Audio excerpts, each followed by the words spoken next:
नमस्कार दोस्तों, स्वागत आप सभी का। जैसे कि आप सब जानते हैं कि प्रभु श्री राम का घर लगभग बनकर तैयार है। 22 जनवरी को ये इनॉग्रेट होने वाला है।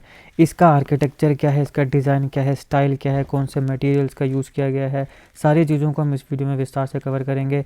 बहुत ही इंपॉर्टेंट टॉपिक है एग्जामिनेशंस के लिए। काफ़ी क्वेश्चन इससे हर एग्जाम में पूछे ही जाने वाले हैं। काफ़ी इंपॉर्टेंट टॉपिक है ये, आप सब जानते हैं। तो एग्जामिनेशन पॉइंट ऑफ व्यू से भी और एक इंडियन होने के पॉइंट ऑफ व्यू से भी आपको राम मंदिर के बारे में सब चीज़ें पता होनी चाहिए। तो आज इस वीडियो में इससे रिलेटेड जितने इंपॉर्टेंट फैक्ट्स हम सबको हम कवर करने वाले हैं। इस वीडियो को देखने के बाद आपको राम टेम्पल से जुड़ी ऐसी कोई बात नहीं है जो पता नहीं होगी। आर्किटेक्चर से लेकर स्टाइल, डिज़ाइन, मटेरियल यूज, हर एक चीज़ को हम विस्तार से कवर करने वाले हैं। जितने भी इंपॉर्टेंट जीके फैक्ट्स हैं एक ही वीडियो में आपको सारे मिलने वाले हैं।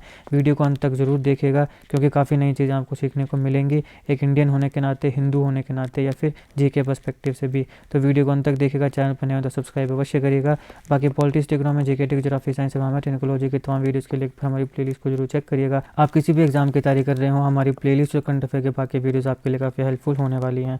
चलिए दोस्तों, शुरुआत करते हैं। तो श्री राम मंदिर, जिसको अयोध्या राम मंदिर भी बोलते हैं, ये उत्तर प्रदेश के अयोध्या में है और ये डेडिकेटेड है भगवान श्री राम को। ऐसा माना जाता है कि ये जो जगह है जहाँ पे मंदिर बन रहा है, इसे राम जन्मभूमि कहा जाता है, यानी कि ये भगवान श्री राम की बर्थ प्लेस है। यहाँ पे प्रभु श्री राम का जन्म हुआ था। अगर हम इसके चीफ आर्किटेक्ट्स की बात करें तो चंद्रकांत सोमपुरा और उनके दो बेटे निखिल सोमपुरा और आशीष सोमपुरा, ये इसके चीफ आर्किटेक्ट हैं। अगर हम डिज़ाइन एडवाइजर्स की बात करें तो IIT Guwahati, IIT Delhi, IIT Chennai, IIT Bombay, NIT Surat, central building research institute Roorkee, national geo research institute Hyderabad, ये सारे इसके डिज़ाइन एडवाइजर्स हैं। कंस्ट्रक्शन कंपनी की बात करें तो एल&टी, लार्सन एंड टूब्रो, ये इसकी कंस्ट्रक्शन कंपनी है। प्रोजेक्ट मैनेजमेंट कंपनी की बात करें तो TCEL, Tata consulting engineers limited, ये इसकी प्रोजेक्ट मैनेजमेंट कंपनी है। स्कल्पचर्स की बात करें तो अरुण योगीराज, गणेश भट्ट और सत्यनारायण पांडे, ये इसके स्कल्पचर्स हैं। टोटल एरिया की बात करें तो 71 एकर्स में ये पूरा का पूरा अयोध्या राम मंदिर फैला है और ख़ास बात यह है कि 70% जो एरिया है वो ग्रीन है।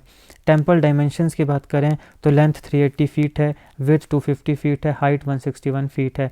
आर्किटेक्चरल स्टाइल की बात करें तो काफ़ी इंपॉर्टेंट नागर स्टाइल है, ये बहुत ज़रूरी है। इससे सवाल पूछा जा सकता है कि कौन से आर्किटेक्चरल स्टाइल में ये राम मंदिर बना है, तो इंडियन नागर स्टाइल में ये बना है। आर्किटेक्चरल हाईलाइट्स की बात करें तो यहाँ पे 3 स्टोरीज हैं, यानी 3 फ्लोर हैं। जैसे 3 फ्लोर्स का मकान होता है ना, वैसे ये 3 फ्लोर्स का मंदिर है। इसमें 392 पिलर्स हैं, 44 डोर्स हैं।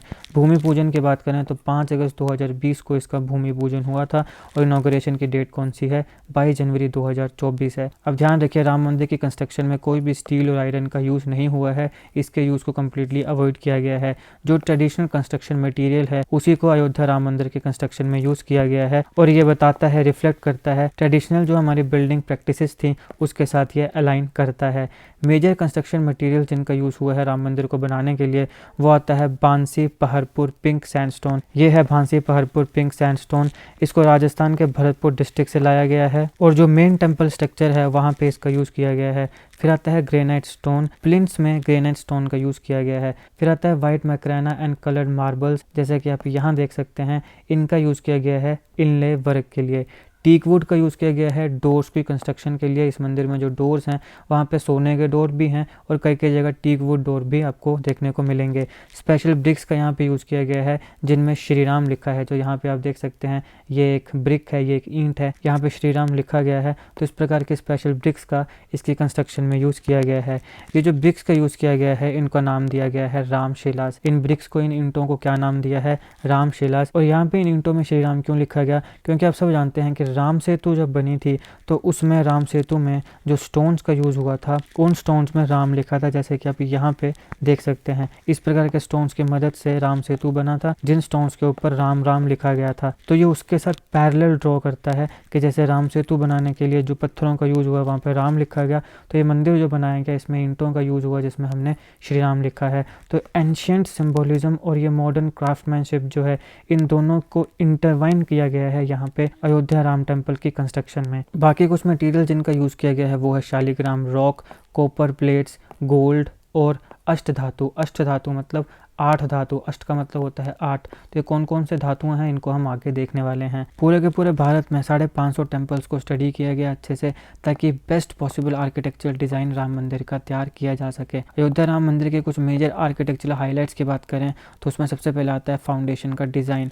यहाँ पे आपको 14 मीटर की thick layer roller compacted concrete देखने को मिलेगी, जो कि एक आर्टिफिशियल रॉक की तरह दिखती है। ये नेचुरल रॉक नहीं है, लेकिन ये आर्टिफिशियल रॉक की तरह दिखती है। इस मंदिर के फाउंडेशन को बनाने के लिए इसका यूज़ किया गया है 21 foot high plinth of granite का यहाँ पे यूज़ किया गया है, ताकि जो ग्राउंड का मॉइस्चर होता है वो प्रोटेक्ट करे टेम्पल को। तो यहाँ पे आपको 14 मीटर की thick layer roller compacted concrete देखने को मिलेगी, जो आर्टिफिशियल रॉक की तरह लगती है, और इसके साथ साथ यहाँ पे आपको 21 फुट हाई ग्रेनाइट का प्लिंथ भी देखने को मिलेगा।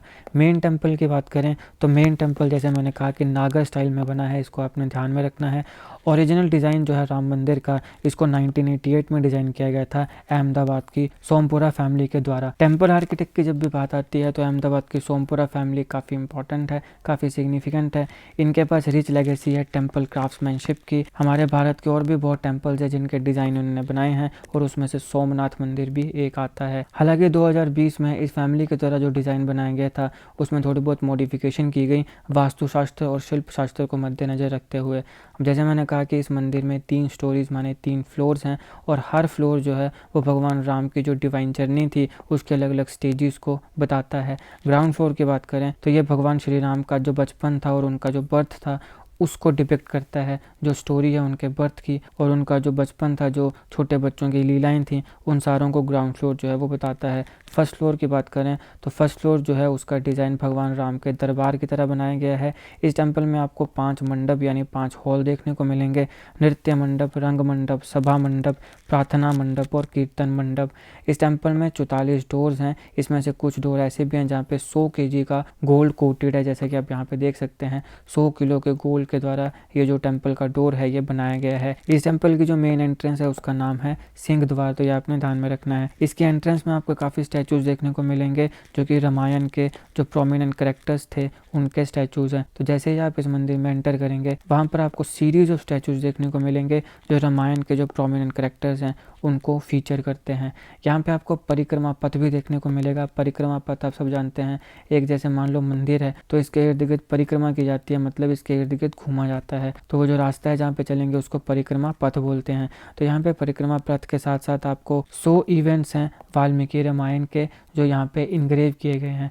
मतलब जब आप ऐसे यहाँ पे परिक्रमा पथ में घूमेंगे तो आपको अलग अलग स्कल्पचर्स देखने को मिलेंगे। ये जो स्कल्पचर्स हैं ये आपको 100 ऐसे इवेंट्स को डिपिक्ट करेंगे जो वाल्मीकि रामायण में मेंशन है। इसके पीछे आइडिया क्या है कि परिक्रमा पथ में पूरा राम कथा का दर्शन करवाया जाए। टेम्पल कम्प्लेक्स की अगर हम बात करें तो इसको रेक्टेंगुलर कंपाउंड वॉल से सराउंड किया गया है जिसका नाम है परकोटा। इसकी जो लेंथ है वो 732 मीटर्स है और विड्थ जो है वो 14 फीट है। अब मेन राम मंदिर के साथ साथ इस टेम्पल कम्प्लेक्स में आपको बाकी भी कई धार्मिक स्ट्रक्चर्स, रिलीजियस स्ट्रक्चर्स देखने को मिलेंगे। इस टेम्पल में 4 कॉर्नर्स में अलग अलग मंदिर जो हैं वो आपको देखने को मिलेंगे। ये मंदिर डेडिकेटेड हैं सूर्य देव को, देवी भगवती को, गणेश भगवान को और हमारे देवों के देव महादेव को। तो ये रिलीजियस स्ट्रक्चर आपको इसी टेम्पल कम्प्लेक्स में देखने को मिलेंगे। चारों दिशाओं में आपको 4 मंदिर मिलेंगे, सूर्य देव का मंदिर, देवी भगवती का मंदिर, गणेश भगवान का मंदिर और देवों के देव महादेव हमारे भगवान शिव का मंदिर। ये जो टेम्पल कम्प्लेक्स है इसकी नर्दर्न आर्म में आपको माँ अन्नपूर्णा का टेम्पल देखने को मिलेगा, सदर्न आर्म में भगवान हनुमान जिनके दिल में राम सीता लक्ष्मण बसते हैं, भगवान हनुमान आपको देखने को मिलेंगे। इस टेम्पल के बगल में एक हिस्टोरिक वेल माने कुआं भी है, इसका नाम रखा गया है सीता कूप। बाकी और भी काफ़ी प्रपोज टेम्पल्स हैं जो इस पूरे के पूरे टेम्पल कम्प्लेक्स में बनाए जाएंगे, जिसमें आएगा महर्षि वशिष्ठ का टेम्पल, महर्षि वाल्मीकि, महर्षि विश्वामित्रा, महर्षि अगस्त्य, देवी अहिल्या, माता शबरी जिनके जूठे बैर खाए थे भगवान ने, और निषाद राज। इन सारों के मंदिर भी इस पूरे के पूरे टेम्पल कम्प्लेक्स में देखने को मिलेंगे। इस टेम्पल कम्प्लेक्स का जो साउथ वेस्टर्न पार्ट है वहाँ पे कुबेर टीला भी देखने को मिलेगा, और यहाँ पर एक पुराना भगवान शिव का मंदिर था जो समय के साथ डिस्ट्रॉय कर दिया गया था, तो उसको भी रिस्टोर किया जाएगा।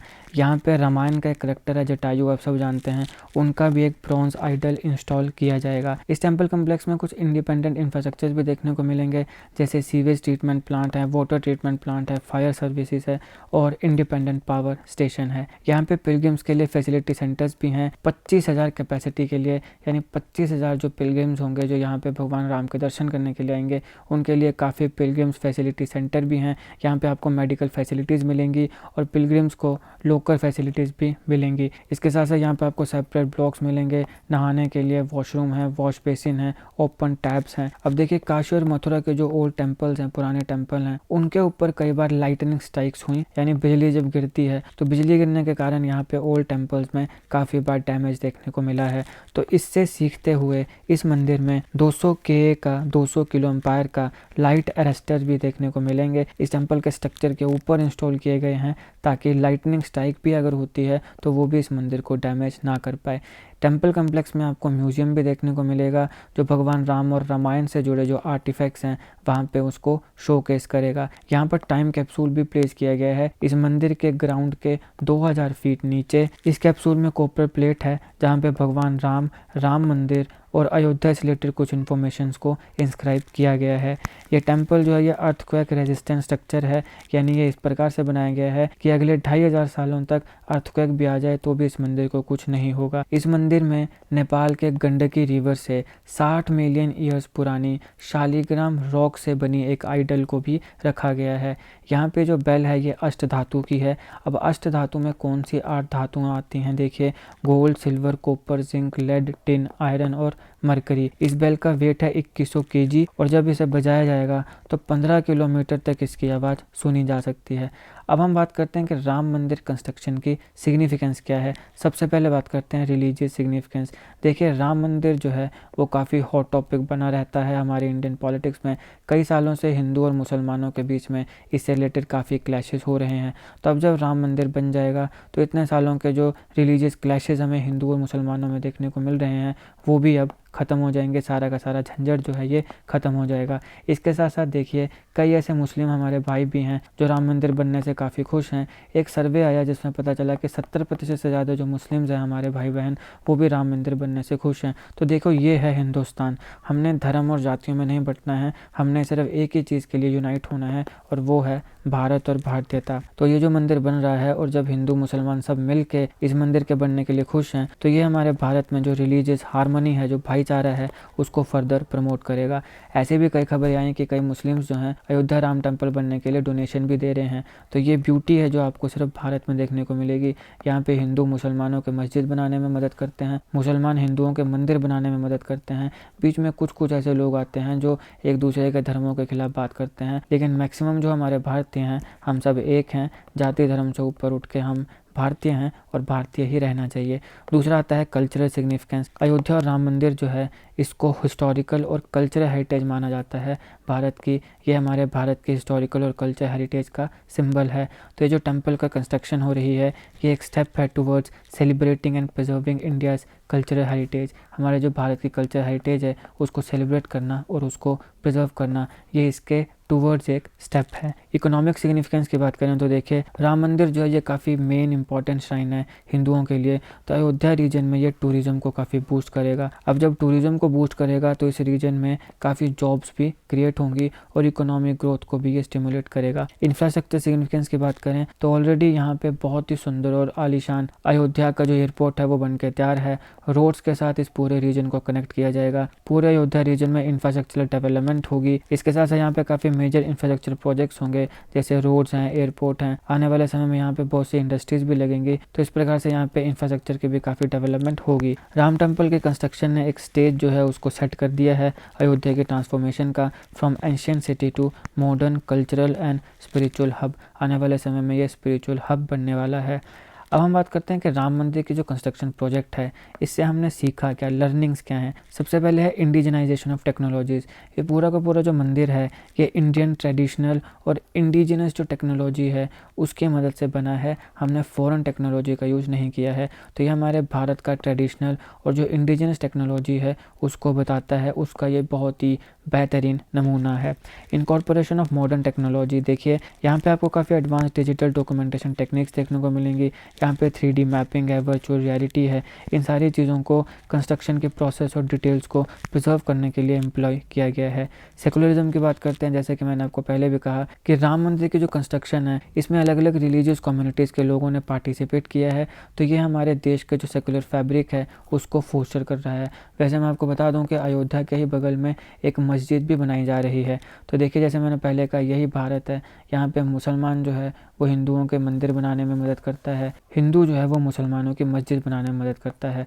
अयोध्या में राम टेम्पल बन रहा है और उसकी थोड़ी सी दूरी में आपको मस्जिद भी बनते देखने को मिल रही है। तो ये हमारे देश के जो सेकुलर फैब्रिक है उसको बताता है। जैसे मैंने आपको पहले भी कहा, 70% से ज़्यादा मुसलमान अयोध्या में श्री राम भगवान का भव्य मंदिर बनने के लिए खुश हैं। ये एक सर्वे में पता चला। अब ये सर्वे मैंने एक टीवी में ही देखा था, मेरे को नाम याद नहीं आ रहा है कि मैंने कौन से चैनल में देखा था। मुझे नाम अगर याद आएगा तो मैं डिस्क्रिप्शन बॉक्स में लिख दूंगा। और ऐसे बहुत से मुस्लिम्स हैं जो काफ़ी खुश हैं राम टेम्पल बनने से, कई पैसे डोनेट कर रहे हैं, कई वहाँ पे इनॉग्रेशन के डे वहाँ पे पहुँचने वाले हैं। तो इस प्रकार की चीज़ों से हमें क्या पता चलता है कि जो हमारा सेकुलर फैब्रिक है देश का उसको भी फोस्टर करने में ये मदद कर रहा है। फिर आता है कल्चरल इंटीग्रेशन। देखिए, अयोध्या में प्रभु श्री राम मंदिर की भूमि पूजन के लिए पूरे भारत की 150 से ज़्यादा रिवर्स का जो होली वाटर है उसको लाया गया था। तो ये हमारे भारत की जो कल्चरल इंटीग्रेशन है, जो एकता है, उसको भी दर्शाता है। सोशल इंक्लूजन की हम बात करें तो यहाँ पे काफ़ी रैंप्स और लिफ्ट भी लगाई गई हैं ताकि जो डिफरेंटली एबल्ड और जो हमारे बुजुर्ग हैं उन्हें भी कन्वीनियंस हो इस मंदिर में दर्शन करने की। एनवायरनमेंट सस्टेनेबिलिटी की बात करें तो यहाँ पे इको फ्रेंडली प्रैक्टिसेस के ऊपर काफ़ी स्पेशल एम्फेसिस दिया गया है इस टेम्पल की कंस्ट्रक्शन में। और जैसे मैंने पहले भी कहा कि यहाँ पे 71 एकड़ का एरिया है इस पूरे टेम्पल का, जहाँ पे 70% जो है वो ग्रीन एरिया है। तो ये बताता है एनवायरनमेंट की सस्टेनेबिलिटी। ट्रांसपेरेंसी की बात करें तो पूरे जो टेम्पल की कंस्ट्रक्शन थी इस पूरी प्रोसेस में कंप्लीट ट्रांसपेरेंसी को मेंटेन किया गया पूरी की पूरी प्रोग्रेस में, ताकि जो डिवोटीज़ हैं उन्हें भी राम टेम्पल की जो कंस्ट्रक्शन की कितनी प्रोग्रेस हो रही है उसके लिए इन्फॉर्म किया जा सके और वो भी टेम्पल के जो डेवलपमेंट हैं उसके साथ अपने आप को इंगेज कर सकें। कल्चरल डिप्लोमेसी की बात करें तो थाईलैंड की सॉइल मंगवाई गई है भगवान राम के स्टैचू की कॉन्जिक्रेशन के लिए। मैंने आपको बताया कि नेपाल के गंडकी रिवर में से 60 मिलियन ईयर्स पुराने शालिग्राम रॉक्स की आइडल लाई गई है। इसके साथ साथ पूरी दुनिया में कई ऐसे देश है जहाँ पे राम मंदिर की जो कंस्ट्रक्शन है उसको सेलिब्रेट किया जा रहा है। मॉरिशस एक देश है, आप सब जानते हैं, अफ्रीकन कॉन्टिनेंट में पड़ता है। यहाँ पे काफ़ी हिंदू पॉपुलेशन है, काफ़ी इंडियन पॉपुलेशन है। यहाँ पर 22 जनवरी के दिन जब इनॉग्रेशन होने वाली है अयोध्या में प्रभु श्री राम के मंदिर की, उसके लिए स्पेशल हवन रखे गए हैं। पूरे भारत में अलग अलग प्रकार की सेलिब्रेशन हो रही हैं, अमेरिका में सेलिब्रेशन हो रही है, यूरोप में सेलिब्रेशन हो रही है। तो ये कहीं ना कहीं हमारी जो कल्चरल डिप्लोमेसी है उसे भी बताता है। इंडोनेशिया में even despite the fact that Indonesia is a Muslim country, Indonesia में भी इसकी सेलिब्रेशन हो रही है। तो ये कहीं ना कहीं हमारे जो कल्चरल डिप्लोमेसी है उसको बताता है। तो ये जितने भी इम्पोर्टेंट फैक्ट्स थे वो मैंने सारे कवर किए हैं। काफ़ी लंबी वीडियो है आई नो, लेकिन मैंने कोई भी चीज़ इसमें नहीं छोड़ी है जो भी आपके एग्जामिनेशन के लिए इम्पोर्टेंट है, आपके जीके के पॉइंट ऑफ व्यू से और एक इंडियन होने के नाते के पॉइंट ऑफ व्यू से। जो इंपॉर्टेंट चीज़ें आपको अयोध्या में प्रभु श्री राम के मंदिर से रिलेटेड पता होनी चाहिए वो सारी मैंने कवर करी हैं। इस वीडियो को बनाने में बहुत ज़्यादा मेहनत लगी है क्योंकि जितने भी फैक्ट्स मैंने आपको बताए हैं इसके लिए काफ़ी आर्टिकल्स, काफ़ी एडिटोरियल्स मैंने इकट्ठा किए, उन सबको मिक्स करके ये वीडियो बनी है। जितने इंपॉर्टेंट फैक्ट्स है सबको मैंने कवर किया है।